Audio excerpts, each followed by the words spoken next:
नमस्कार साथियों, स्वागत है आपका अपने चैनल नितेश पांडे में। नमस्कार साथियों, मैं रोमेश वर्मा आपके अपने YouTube चैनल नितेश पांडे में आप सभी भावी अध्यापक एवं अध्यापकों का एक बार फिर से स्वागत करता हूं। आज आपकी 5वीं क्लास शिक्षण अधिगम के सिद्धांत में शिक्षण सिद्धांत भाग 2 दूसरा पार्ट है, जिसमें कुछ शेष बचे हुए शिक्षण अधिगम के सिद्धांतों का डिस्कस कराया जा रहा है। अगर आप वीडियो पर नए हैं तो वीडियो को लाइक करें, शेयर करें और जितने भी आपके सहपाठी हैं उनसे सब्सक्राइब जरूर करवाएं, शेयर जरूर करवाएं, सब्सक्राइब भी करवाएं। इसकी पीडीएफ आपको डिस्क्रिप्शन बॉक्स में लिंक दी जाती है, वहां से जाकर के आप डाउनलोड कर सकते हैं। कोई भी प्रॉब्लम, कहीं भी कोई भी त्रुटि हो तो आप कमेंट बॉक्स में कमेंट जरूर करिए। स्टार्ट करते हैं टीचिंग प्रिंसिपल्स। इससे पहले 6 टीचिंग प्रिंसिपल्स आप सभी ने अच्छी तरीके से रिवीजन किया है, अच्छी तरीके से उन्हें आप पढ़ चुके हैं। आज जितने भी शेष बचे हुए हैं शिक्षण के सिद्धांत, उनके बारे में अच्छी तरीके से डिस्कस कराया जाएगा। तो सबसे पहला क्या है? व्यक्तिगत विभिन्नता का सिद्धांत, प्रिंसिपल ऑफ इंडिविजुअल डिफरेंसेस। फिर नेक्स्ट क्या है? जनतंत्री प्रणाली का सिद्धांत, principle of democratic procedure. Next क्या है? जीवन से संबंध स्थापित करने का सिद्धांत। नेक्स्ट क्या है? आवृत्ति का सिद्धांत, प्रिंसिपल ऑफ फ्रीक्वेंसी, या आप इसे रिवीजन कह सकते हैं, प्रिंसिपल ऑफ रिवीजन। आवृत्ति मतलब दोहराना। नेक्स्ट क्या है? निर्माण एवं मनोरंजन का सिद्धांत। और लास्ट क्या है? विभाजन का सिद्धांत। इससे पहले 6 आपने अगर नहीं सिद्धांत पढ़े हैं तो जा करके आप 6 सिद्धांतों का अच्छी तरीके से डिस्कस कराया गया है, अच्छी तरीके से आप पढ़ लीजिए। फिर आप 7 से 12 इस क्लास में आपको पढ़ाए जाएंगे। तो सबसे पहला क्या है? 7वां नंबर, व्यक्तिगत विभिन्नता का सिद्धांत। व्यक्तिगत विभिन्नता का सिद्धांत में देखेंगे, प्रत्येक बालक अपनी रुचि, शारीरिक, मानसिक दशाओं और योग्यताओं में एक दूसरे से भिन्न होते हैं। व्यक्तिगत विभिन्नता मतलब एक व्यक्ति दूसरे व्यक्ति से विभिन्न होता है। सभी को पता है कि एक व्यक्ति हमेशा दूसरे से भिन्न होता है। कुछ न कुछ क्वालिटी होती हैं जो मैच करती हैं, बाकी भिन्न पाया जाता है। इसी को व्यक्तिगत विभिन्नता कहते हैं। मैंने बताया अभी आपको कि रुचि हो, शारीरिक, मानसिक दशाओं, योग्यताओं से एक दूसरे से भिन्न होते हैं, इसीलिए इसे क्या कहते हैं? व्यक्तिगत विभिन्नता कहते हैं। एक कक्षा में कुछ मंद बुद्धि के बालक होते हैं और जो विषय को बहुत देर से समझते हैं। कुछ ऐसे भी छात्र होते हैं जो थोड़े संकेत से विषय को समझ लेते हैं। अध्यापकों को चाहिए कि वह इन दोनों प्रकार के छात्रों पर हमेशा ध्यान रखे और उनका उसमें सहयोग करे। कोई भी प्रॉब्लम उनको हो रही है तो उनको उसमें उनका हेल्प करे, अन्यथा शिक्षण कुछ छात्रों की समझ में आएगा, कुछ की नहीं।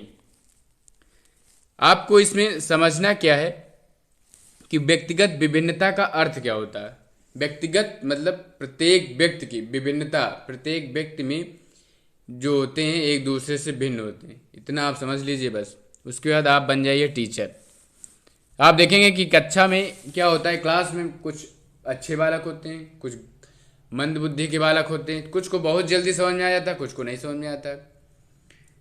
तो इसमें क्या करना चाहिए कि हमें जिसको जल्दी समझ में आ रहा ठीक है, जिसको थोड़ी देर से समझ में आ रहा तो उसे भी साथ में लेकर चलना चाहिए, उसे भी समझाते हुए साथ में लेकर चलना चाहिए। जब उसे भी समझ में आ जाए तब आगे आपको बढ़ना चाहिए। इसलिए कक्षा में सभी बच्चों को एक साथ लेकर के चलना चाहिए। व्यक्तिगत भिन्नता। फिर नेक्स्ट क्या है? जनतंत्री प्रणाली का सिद्धांत, प्रिंसिपल ऑफ डेमोक्रेटिक प्रोसीड्यूर। इसमें देखेंगे, शिक्षक को चाहिए कि कक्षा में स्वतंत्रता का वातावरण उत्पन्न करे। प्रत्येक बालक अर्थात प्रत्येक बालक को कक्षा के अंतर्गत यह स्वतंत्रता होनी चाहिए कि अपनी शंका का समाधान कर सके। जैसे मैं आपसे कहता हूं कि आपको कहीं भी कोई प्रॉब्लम त्रुटि कुछ भी नज़र आ रही है अगर क्लास में या नहीं समझ में आ रहा है तो तुरंत आप कमेंट बॉक्स में कमेंट करिए, हमारे टेलीग्राम पर मैसेज करिए, आपकी प्रॉब्लम को तुरंत सॉल्व किया जाएगा। तो सेम कंडीशन यहीं पर लागू होती है कि शिक्षक को चाहिए कक्षा में एकदम स्वतंत्रता का वातावरण रखे। कोई भी स्टूडेंट है, विद्यार्थी है, उसे संकोच नहीं होनी चाहिए। कोई भी पूछने में, कोई भी क्वेश्चन है पूछने में संकोच नहीं करनी चाहिए। सेम पाठ का विकास करने में छात्रों का पर्याप्त सहयोग भी लेना चाहिए।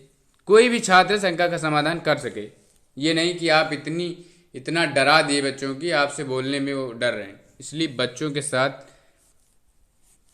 सहयोग उनका करते हुए कार्य करना चाहिए क्लास में। ऐसे पर्यावरण में छात्रों में आज्ञाकारिता, सहनशीलता, सहकारिता एवं विनम्रता आदि गुणों के साथ साथ नेतृत्व करने, पहल करने, निर्णय लेने तथा समस्याओं को हल करने की योग्यताओं का विकास होता है। समझ में? अगर आप क्लास में स्वतंत्रता का भाव रख रहे हैं तो बच्चा कोई भी प्रॉब्लम से अगर गुजर रहा है तो तुरंत आपसे पुटअप करेगा, सर ये बताइए, ये सर सॉल्व नहीं हो रहा क्वेश्चन, ये कैसे होगा, ये कैसे होगा। अगर आपने स्वतंत्रता का कक्षा में वातावरण नहीं किया स्वतंत्रता का तो बच्चा संकोच करेगा, आपसे पूछने में डरेगा, तो वह प्रोग्रेस नहीं कर पाएगा। इसलिए शिक्षक को कक्षा में जनतंत्री प्रणाली के सिद्धांत को अपनाना चाहिए। हमेशा याद रखना चाहिए बात, कभी भी बच्चे को डरा कर धमका कर नहीं रखना चाहिए। हमेशा स्वतंत्रता का वातावरण क्लास में रखना चाहिए। फिर नेक्स्ट क्या है, जीवन से संबंध स्थापित करने का सिद्धांत। इस सिद्धांत का अभिप्राय है किसी विषय को पढ़ाते समय इस बात का ध्यान रखा जाए कि जीवन में प्रयुक्त होने वाली परिस्थितियों से संबंधित हो। जीवन से संबंधित विषय को बालक शीघ्र सीख लेते हैं। आपको याद रखना चाहिए कि कोई भी टॉपिक अगर आप उठा रहे हैं, कोई भी टॉपिक अगर आप उठाए क्लास में पढ़ा रहे हैं तो उस टॉपिक को उसके संबंध, उसके जीवन से रिलेटेड करना चाहिए। उसके जीवन से संबंधित अगर आप उस टॉपिक को समझा रहे हैं तो बच्चे को बहुत जल्दी समझ में आ जाएगा। इसलिए जीवन से संबंध स्थापित करना चाहिए। कोई भी चीज़ है, कोई पौधा है तो पौधे के बारे में, पौधे को एकदम स्पष्ट रूप से दिखा करके बच्चे को बताना चाहिए। या आप परिवार के बारे में बता रहे हैं तो उसके परिवार से संबंधित, उसे रिलेटेड करके तब बताइए। उसके जीवन से संबंध होना चाहिए जिससे बच्चा आसानी से समझ सके।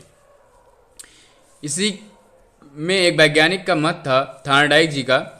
इन्होंने कहा जो बात विद्यार्थियों की दृष्टि से जीवन उपयोगी हो अथवा जिसे वे औपचारिक फॉर्मल अथवा अनौपचारिक इनफॉर्मल रूप से उन्होंने जान या समझ लिया है, उसके माध्यम से यदि विषय वस्तु को समझाया जाए तो वह सरलता से उसकी समझ में आ जाती है।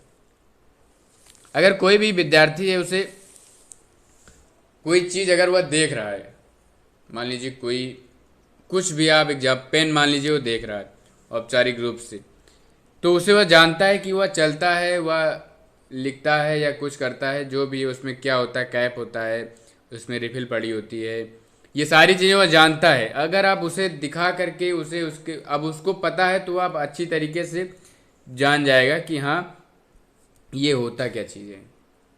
तो आप विद्यार्थी के जीवन से संबंध रिलेटेड बना करके हर आंसर का जवाब देने की कोशिश करिए, जिससे विद्यार्थी को आसानी से समझ में आ जाए। इसी का नाम जीवन से जोड़ने का सिद्धांत, जीवन से जोड़ने का सिद्धांत भी कह सकते हैं। उसकी लाइफ से रिलेटेड करके हर आंसर उसे देना चाहिए, हर क्वेश्चन का आंसर उसे देना चाहिए। फिर नेक्स्ट क्या है, आवृत्ति का सिद्धांत। आवृत्ति प्रिंसिपल ऑफ फ्रीक्वेंसी या रिवीजन। पाठ सामग्री के प्रति छात्रों के मस्तिष्क में स्थायी विचार बनाने के लिए शिक्षक को पाठ पढ़ाने के तत्पश्चात छात्रों को आवृत्ति का अवसर देना चाहिए। स्थायी विचार ज्ञान प्राप्ति का स्रोत होते हैं। अभी हमने ऊपर बताया रिवीजन, आप फ्रीक्वेंसी या रिवीजन कह सकते हैं। इसलिए छात्र को क्या देना चाहिए, पढ़ाने के तत्पश्चात उसको पर्याप्त टाइम देना चाहिए रिवीजन करने का, उसे बार बार दोहराने का, जिससे वह उसके माइंड में सेट हो जाएगा। मैं आपसे बार बार यही कहता हूँ, जो आप चीज़ को आपको इम्पोर्टेंट लग रही है उसे आप नोट कर लीजिए, फिर उसे आप बार बार रिवीजन करिए। जैसे आप बार बार रिवीजन करेंगे वो आपके माइंड में बिल्कुल सेट हो जाएगा। इसीलिए मैं कहता रहता हूँ निर्माण एवं मनोरंजन का सिद्धांत। छात्रों में रचनात्मक एवं सृजनात्मक शक्ति का विकास करने हेतु उनसे रचनात्मक एवं मनोरंजन पूर्ण क्रियाएं करानी चाहिए। खेल खेल अथवा मनोरंजन में वे अपने पाठ को स्वतः ही सीख लेते हैं।